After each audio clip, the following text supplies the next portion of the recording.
Hello জান পাখি, তোমাকে দেখা যায় না, ভালো করে একটু দেখা যাক। ঠিক আছে।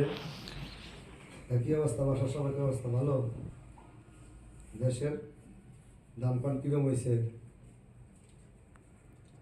হ্যাঁ, এই তো আছি আলহামদুলিল্লাহ ভালো। হ্যাঁ, শরীর একটু সুস্থ দিকে। বিদেশের বাড়িতে কোনো রেস্ট নাই, রেস্ট বলতে কোনো শব্দ নেই। হ্যাঁ, রেস্ট নাই কোনো, কাজ কাম করতে হয়, ডিউটি করতে হয়, তারপরে যেতে। হুম, ওই বললাম। হুম।